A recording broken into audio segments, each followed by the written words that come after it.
Si è svolto stamani presso il municipio di Porto Empedocle un importante tavolo tecnico sul futuro dello scalo portuale. Presenti i rappresentanti del Ministero delle Infrastrutture, l'Autorità del Sistema Portuale del Mare della Sicilia Occidentale, il Dipartimento Marittimo della Sicilia Occidentale, la Capitaneria di Porto. A fare gli onori di casa il sindaco Ido Carmina, che ha voluto fortemente l'iniziativa, cui ha partecipato il ministro Cancellieri. Ci sono opportunità di sviluppo da tutti i punti di vista. Innanzitutto mi fa piacere che oggi qui ci sia il Presidente Monti, perché lo voglio ringraziare, perché da Presidente dell'Autorità di Sistema Portuale non si occupa soltanto della maggiore possibilità che è data dal Porto di Palermo, ma anche della portualità che riguarda la sua autorità ma che è distaccata da Palermo. E questo è un fatto importante, perché devo dire che invece alcuni suoi colleghi si concentrano di più sui porti principali, lasciando un po' da parte quelli secondari. Non è un fatto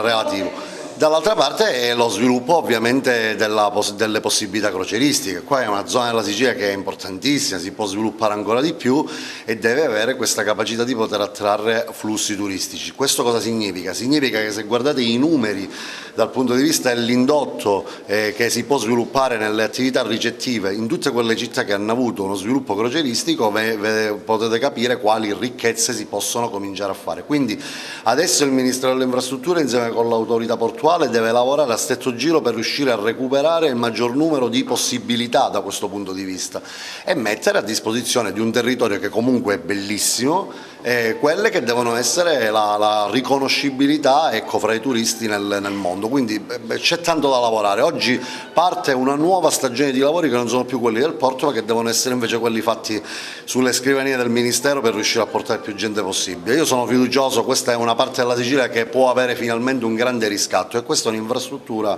che secondo me ci darà tante soddisfazioni. Amplificata anche dall'arrivo della notizia della zona ZES, importante. Ma questo è un lavoro che ha fatto il ministro Provenzano insieme con tanti, con i sindaci, insomma, anche con la regione, per carità, perché è giusto riconoscere un lavoro corale che dà assolutamente delle prospettive inimmaginabili. Ora le zone economiche speciali, una volta nominati i commissari, dovranno cominciare a correre immediatamente. Noi siamo purtroppo una regione che ha tantissimi problemi dal punto di vista della ripartenza. Il Covid, devo dire che rispetto agli atavici problemi alla Sicilia poi alla fine è l'ultimo, ecco.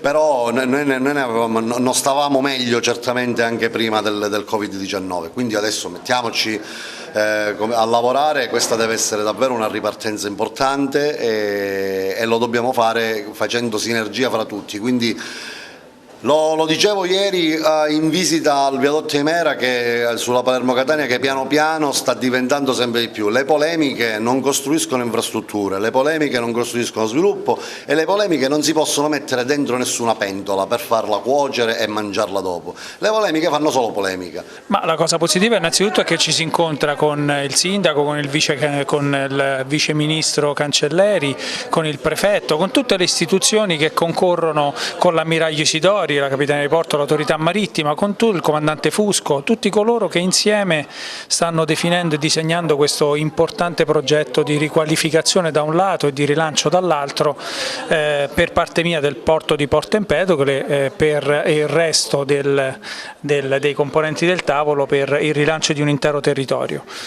Io sono felice oggi di essere qui, sono felice di aver portato il decreto con il quale, dopo le demolizioni che abbiamo effettuato in ambito portuale, inizieremo i lavori di costruzione della nuova stazione marittima. Abbiamo disegnato e siamo in fase di progettazione definitiva il nuovo molo per le crociere, abbiamo chiuso l'accordo con le più importanti compagnie di crociera per inserire nella mappa degli itinerari il porto di Porto Empedocle e quindi i territori.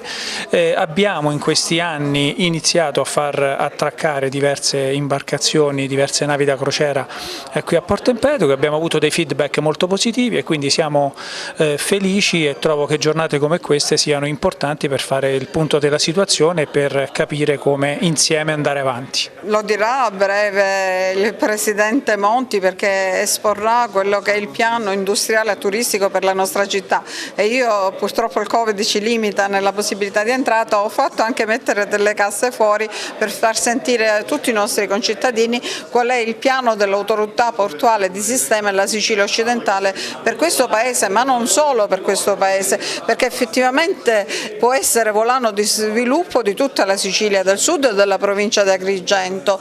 Diceva l'onorevole Sinesio, occhio al porto, ma è vero, perché noi siamo in effetti a ben pensarci, a proiettare lo sguardo un po' più in là, noi siamo la porta d'ingresso di un intero continente, con quello che c'è di negativo, ma anche con le potenzialità che questa situazione ci offre, soprattutto oggi che vanno potenziate le vie del mare. Questa è una giornata molto importante perché verranno illustrati quelli che sono i progetti che l'autorità portuale sta cercando pervicacemente di portare avanti in un quadro sinergico molto attento al territorio. Devo dire che è in atto una grande attività di infrastrutturazione di territori che un pochino in passato hanno sofferto magari di poca attenzione dal punto di vista della politica infrastrutturale, e si sta cercando quindi di rilanciare anche tutto il tessuto circostante, perché gli investimenti che verranno illustrati, ovviamente le attività che verranno illustrate,